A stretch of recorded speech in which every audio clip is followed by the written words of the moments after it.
I don't know, 200,000, maybe 500, maybe a million events per second. Let's see how far we can push it. So yeah, it's more than a million.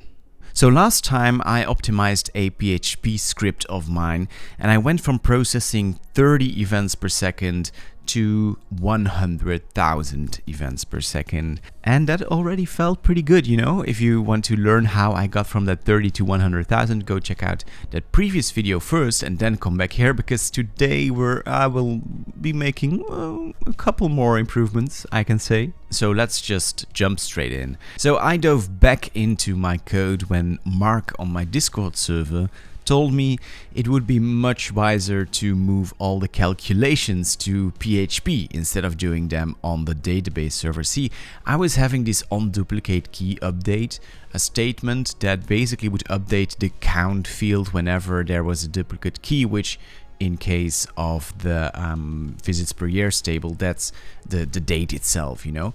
I don't know why I started doing this. This was a remnant from the very beginning when I built this project in Laravel. I think it was 5 years ago. I just copied it over. I don't really remember why I did it that way back then. I think it had something to do with performance and me thinking it would be better to do it on the database level. I didn't really remember, but Mark basically told me that's a stupid idea and I had to do it in PHP. And so that was my very first refactor here. I had to move some things around. The thing you have to realize is that we're now keeping more things in memory within the PHP script, and that might be something we'll have to consider further down the optimization path. So anyway, we started off with 100,000. This single change bumped it to 250,000 events per second. That's a quarter of a million to just, you know, move some calculations to PHP. I think that's really cool. I then did some smaller optimizations. I bumped the limit once again because now we're doing more stuff in memory.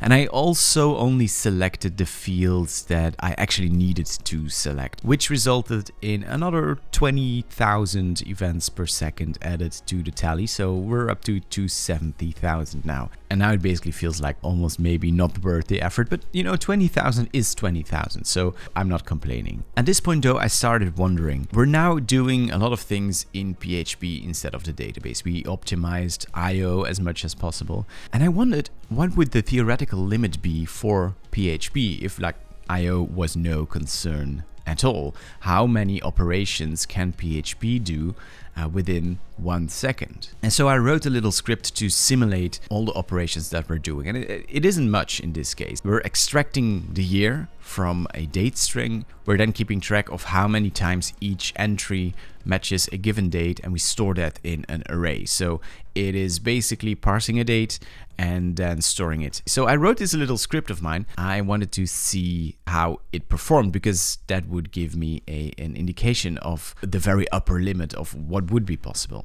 And so this script took 4 seconds to run, which results to around 3 million rows per second. That is a lot more than what we're doing right now with our 250K. However, I started wondering if within this small snippet things could be improved.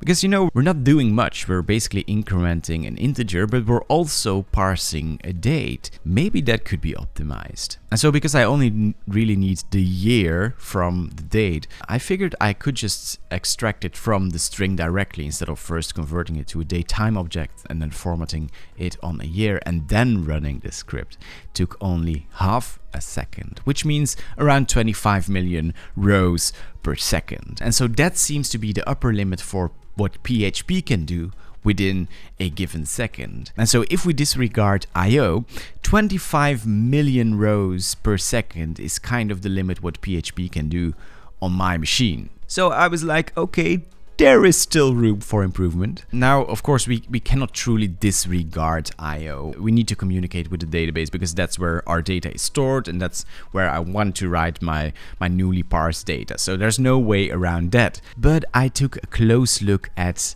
what I was doing on my side that maybe could be changed. The first thing I realized is that for every event that's stored in the database, we're creating a new object. And that object is created from a serialized payload, basically, from the database. So I wondered, what if I skipped that object creation? I had just learned from my daytime experiment that might actually make a huge difference. And there wasn't really any reason why I couldn't work on the raw payload itself. I had to JSON decode it, of course, because it was stored in the database. But essentially, I was only interested in one date string, basically. That's the only thing I needed to know. So building a whole object for that one date, yeah, kind of overkill, right?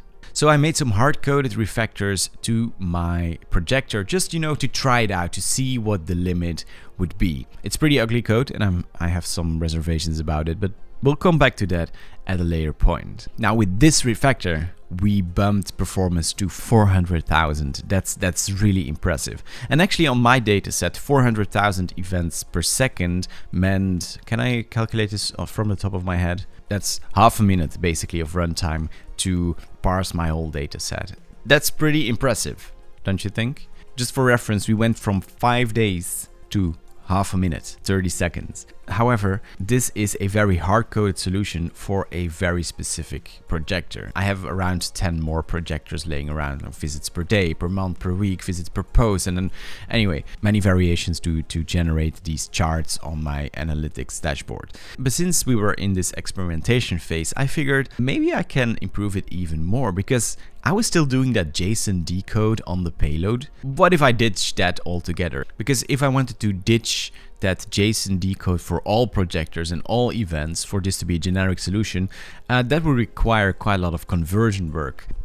Experimentation phase, let's see, we'll ditch the JSON decode and we'll just work on, well, the created add field actually. The only thing I'm really interested in is that date, and that date happened to be stored on the event table itself as well as some kind of metadata field. That just happens to work out for this experiment. And so doing that, buckle up, we went from 30 events per second. We boosted it to 100,000 in the last video. Then we went to 400,000 now. And removing JSON decode, well, it bumped it to 1.7 million events per second. And the funny thing is that I now know PHP can do 25 million events per second, so I'm not even all that impressed anymore by 1.7. No, but for real, 1.7 million events per second.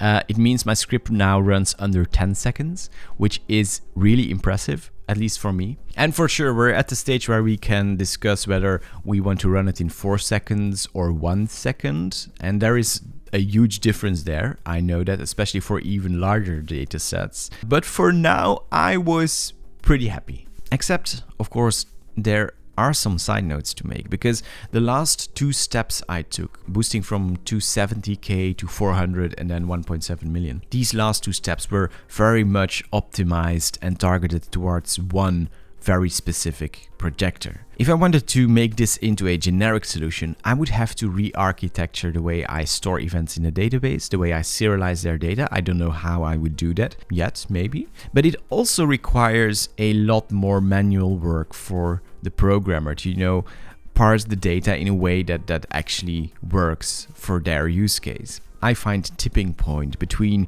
convenience for the programmer and pure raw performance. And there are some cases where that raw performance is really necessary and where you need to put in the work to actually make it as fast as possible. But in my case, whether I have to wait 30 seconds for the replay of one projector to finish, or I have to wait 4 seconds, that difference doesn't actually matter all that much to me.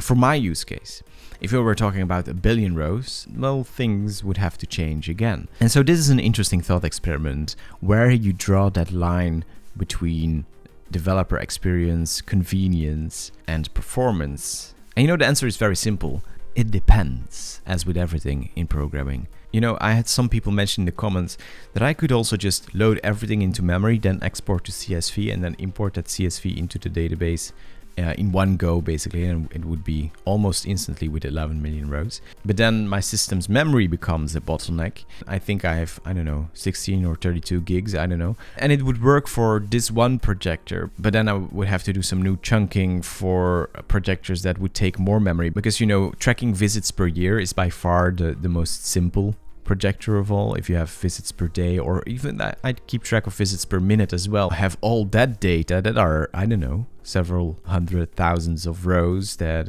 I need to keep in memory then. And you know, that's the tricky exercise, to choose between convenience and performance. I am still curious to try out a couple of things though. Well, I'm curious if there are more performant ways to serialize and unserialize my event data in the database so that I don't have to rely on JSON decode. Many people also mentioned parallel execution, which for sure will speed this up like 10 to 20 times depending on the amount of cores you have on your machine. The problem with parallel execution is that we're parsing a synchronous event stream, right? And in my case, it doesn't really matter whether those events are parsed in order or not, but actually in many event-sourced systems, it does matter. For example, I now keep track of just visits per year, but what if I want to keep track of sessions per year? And session is defined by one user visiting, doesn't matter how many pages, within the time span of 10 minutes, 20 minutes, something like that. For those kinds of projections, you would need a very linear flow to be able to calculate the correct results. Running all of this in parallel could be done by running multiple projectors in parallel. That would be fine. That would definitely speed up performance depending on how much cores you have available. But within the scope of one single projector, which is what I was using for my benchmarks here, making that parallel wouldn't be a fair comparison. So I'm not going to do that because it would just totally mess up the benchmark that I was using throughout this whole project. And finally, of course, I'm still curious to learn your thoughts and suggestions. I'm already mind blown that we've pushed it to 1.7 million rows per second. I know there is still room for improvement. I'm going to keep working on this. I've had people reach out to me saying that they were applying the things I was doing in their real life projects, using database transactions to wrap multiple queries and using bulk inserts, for example. And they told me that performance sped up X amount of times. And it makes me wonder how many more optimizations out there in the wild in real life projects that might actually have a real life impact on server performance and thus have a financial impact, have an impact on sustainability as well. What would happen if we could make all of our apps 2 times faster, 10 times faster in some cases? That's a really interesting question, and I think it's especially relevant today, where it feels like more than ever people don't seem to care about these kinds of things anymore. They just prompt an LLM, and if it works, it works, and that's end of story. It's our jobs as programmers to start from there, to put in the time and effort and wisdom to make it into something truly great. I'll see you in the next one. Bye bye.